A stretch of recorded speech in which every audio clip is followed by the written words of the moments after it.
Hello everyone and welcome to another live from the workshop, and today it's going to be a bit of a two-in-one live from the workshop because I'm going to be making two customs from the web planet, but it's actually going to be the same custom. So I'm making two of the same custom but with a difference. Because one of them is going to be a black and white custom. Now I just want to quickly jump in here and say this is not a start to me making other black and white customs. I'm not making any black and white TARDISes, any black and white Daleks, I'm not making a second Doctor in black and white, I'm not making other characters in black and white, I'm not making any other first Doctors in black and white, so just to clear the air on that, because I know it's something that people have often asked me about doing, and it's not really something that I have any interest in doing. That being said, I'm going to do one today, and I will explain my reasons for doing it now. Now, you see, I have one of the official release, the Web Planet figures from the 13 Doctors box set. However, it's an interesting interpretation of the outfit, and the reason for this is actually because, contrary to what some people think, there are no colour photos, on set, real colour photos of William Hartnell's outfit from that episode. I have looked into this on Twitter, I have asked people who were in the know, and I've also come across people who were some of the first ones to do colorizations of that outfit, which is what we'll come back to at the end when we review these figures. But the bottom line is, despite what many people say, there are no official colour photos. There are plenty of colorizations out there, some of which are very good, and people often do mistake for real photos, but officially there are no official colour photos for that outfit. So nobody really is sure or 100% on exactly what colour scheme that outfit had. Obviously, as I said, there have been many colorizations over the years, there have been many different interpretations of it, and so this video is me doing my own interpretation of that outfit. So what I'm going to have is, it's going to have the cream trousers with the crosshatch on it, which I have done on my other First Doctor custom as part of my The Doctor Is In series. The waistcoat is going to be a greyish blue, and then the tie is going to be a light blue, and overall I'm going to set this off with a slightly lighter grey, not light grey as in this kind of light grey, but lighter grey than black, okay, a lighter black, shall we say, a light greyish black coat, and then also I'm going to utilise, because I have the mould of it now, so I can make as many as I want. I'm going to add a hatted head, because we don't really see that many that often, and obviously earlier on in the story the Doctor did wear a white variant of this hat. However, for my custom I am going to have it with the grey version, which will match the coat. So it is going to be very much my own interpretation of the outfit. However, one thing that I noticed in making up a Photoshop mock of my outfit is when I converted it to black and white, it actually looked quite good in black and white because of the different tones of the grey, and also because of the much lighter tone of the tie. So it really sort of jumped out at me as an idea, and so as I don't have the actual official black and white First Doctor and Second Doctor figures, I thought I would have a go at making my own one, and so I'm going to do a colour version of my own interpretation of the Web Planet outfit, but I'm also going to do a black and white version of my own interpretation of the outfit. That one is going to have a standard head, but first things first, because it's actually going to be the one that's going to be the quickest to do, surprisingly, I'm going to do the colour version. So let's get straight on with that by starting with the trousers.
So, here are my finished Web Planet figures, but we're going to take a look at them, each of them individually.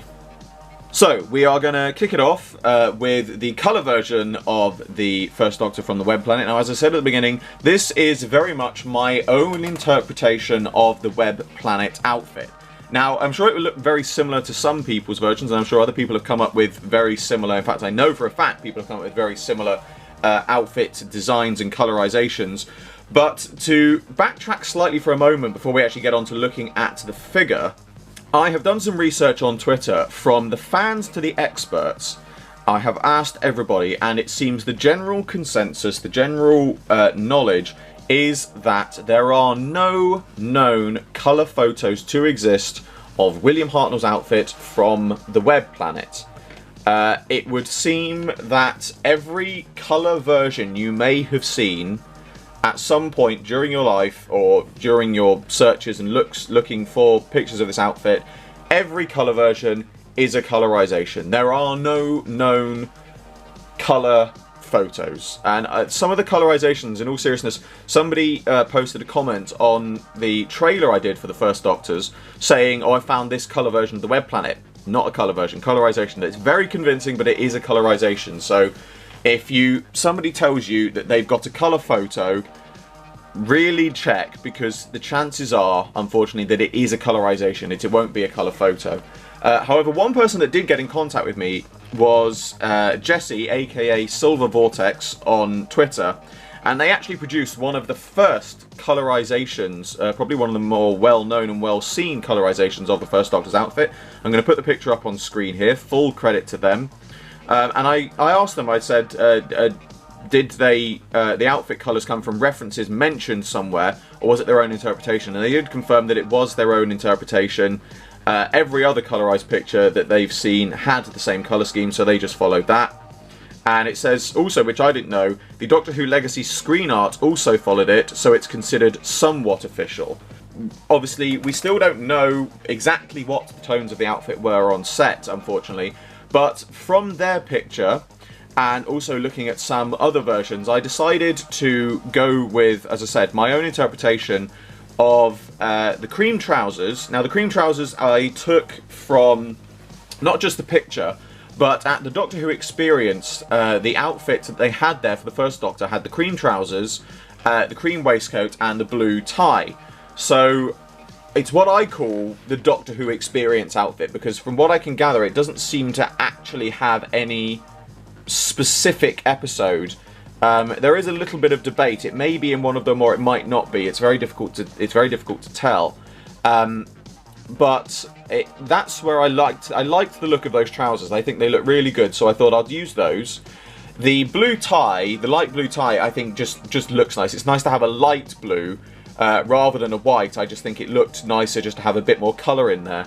And then I considered having a brown waistcoat, or a deep orange waistcoat, similar to the one that's seen on the official Web Planet figure in the 13 Doctors box set. But it just didn't look right, and so I thought I'll match it off with a slightly darker grey blue to match the tie. And then overall on the jacket as well, because again, the official release in the 13 Doctors box set has a brown jacket. So I thought, well, I don't necessarily just want the plain black, so I thought I would go with a slightly lighter grey. And you can see it's a slightly lighter grey if I move his arm. You can see I've added some black lining around the pockets just to make it look and stand out a bit more. And obviously the head then is one of the ones I've cast up myself with the hat, because in the Web Planet, in the early parts of the episode, we saw the Doctor and Ian wearing white coats, and he had a white version of this hat. So it stood to reason for me that if he's got a white version, he's got a black version, he's probably got a grey version somewhere as well. He could have a pink version for all we know. But I decided that I would then make the hat up to match the jacket, because I thought it would just sort of look nice and it would match the two. But obviously I've got this head sculpt, I've got a cast for it, so I can make as many as I want, so because I know it's something people are going to bring up. I may well do another version from the Web Planet with the white jacket and the white version of the hat, but no immediate plans to do that in future, but I may, because the head sculpt is the difficult part to get hold of in that. The rest of it's fairly easy, but I can easily get the heads, so why not? We shall see what happens in future. But now we're going to move on to the black and white version. So here is my black and white First Doctor. So I was never able, I'm still searching for them, still looking for them, still trying to hunt them down. I was never able to get my hands on the original black and white versions. So one day I do hope to have them alongside this collection. But originally I did actually plan to do the entire, just one Web Planet figure in black and white, because by pure accident I was putting together the figure in Photoshop. I tend to do Photoshop edits of figures before I make them so I can get an idea of what they might look like. And I accidentally turned it black and white, and it really looked fantastic in the edit, and so I thought, I've got to make it black and white. But then I really didn't want to not do the colour version, so in the end I just managed to get hold of another First Doctor figure, and I thought, just do a black and white one as well, and so here it is. So this is very much, again, my own interpretation. Basically, well, this is a black and white version of my own interpretation of the First Doctor figure from the First Doctor's outfit from the Web Planet. Pretty much, to be perfectly honest, the grey trousers just look like the grey trousers. The jacket's the same sort of off grey rather than black that I've used. I've used the standard head as well. The only real difference is the waistcoat, which again is just plain grey with the black lining, and then the tie on with the additional tie pattern. And that's pretty much all I've done for this. You know, it is literally just a black and white repaint. A word to the wise though, if you're painting a figure in black and white, do not take too long to do it, because obviously I use acrylic paints for my paints because I find them easiest to work with. I find they give the best results, each to their own when it comes to paints. But any of you who have ever tried to mix or have used grey paint, you will know it is near impossible to get the same exact shade of grey again after it's dried out. So it was a very, very arduous task doing this. And for that reason, and because I know people are going to ask, I have no plans to make any other black and white figures. I know people are going to ask, they're going to say, oh, do a black and white Dalek, do black and white companions, do a black and white Second Doctor, now you've got the First Doctor. I really have no interest in doing them. The closest I'm ever going to come to doing that again, or the closest I've already come to doing that, is my black and white Power of the Daleks 3 3/4 inch TARDIS, which again you can see under my customs, and also my animated Power Dalek, which is in black and white. I know that the Second Doctor is going to be one a lot of people are going to ask for, but to be perfectly honest, the reason I don't want to do a Second Doctor figure is just purely because once you take out his skin tone, shirt colour, bow tie and handkerchief, the figure's pretty much already in black and white and grayscale. I really don't see the point in making it, because it just doesn't appeal to me as a figure when all I'd literally have to repaint are a few bits in grey. It really doesn't, there's a lot of work. Basically, it would be a lot of work for very little gain. So don't expect to see any other black and white figures from me, but I'm very pleased with how this one comes out, how this one came out. I really think it's fantastic. I'm really pleased to finally have a black and white figure in my collection. And it's certainly, hopefully, one of these days going to look very nice alongside the official figures. So that brings to a close another live from the workshop. As always, I hope you all enjoyed this video. Like, favorite, subscribe, share, it really helps me out a lot. I'm sure to check out the description below for a link to my Patreon. I'm doing my very first figure animation, and you can get involved. There's exclusive content and rewards for those who do so, and funding my Patreon in any way gets your name at the end of my videos. I salute you all, and I will see you with another video very soon.